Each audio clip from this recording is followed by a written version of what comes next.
What struck me the most about Viktor and Rolf after visiting this retrospective was the combination of factors at play in most of their work.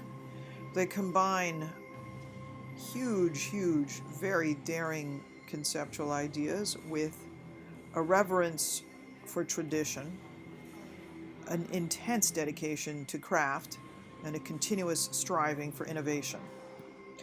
In their 1999 haute couture presentation, entitled Russian Doll, they featured 9 pieces of clothing, one successively layered on top of the other on a living doll, a single model who they dressed directly on the runway to simulate the concept of a matryoshka doll.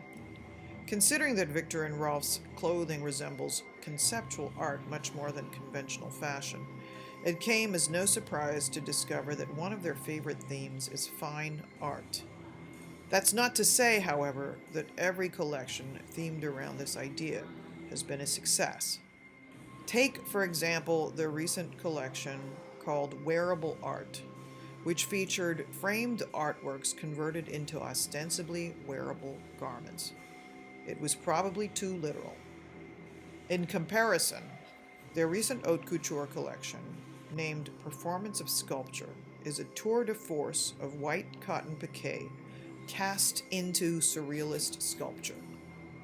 Art is one of their favorite themes, but humor is quite possibly the defining hallmark of their entire oeuvre. This humor can take the form of subtle subversion.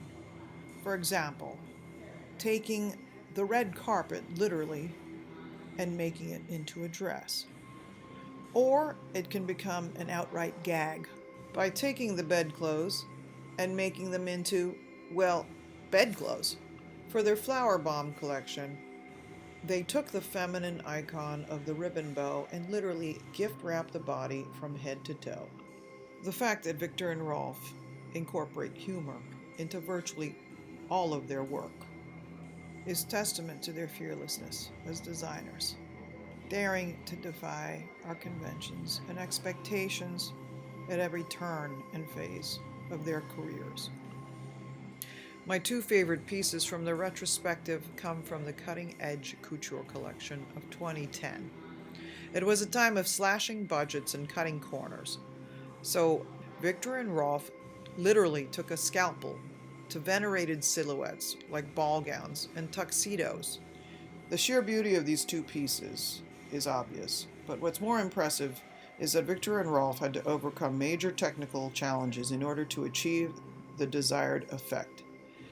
But this is par for the course for Viktor and Rolf, who have always been dedicated to continuous innovation, as well as exquisite traditional craft, in order to execute their big avant-garde ideas, sometimes to unforgettable and even paradoxical effect.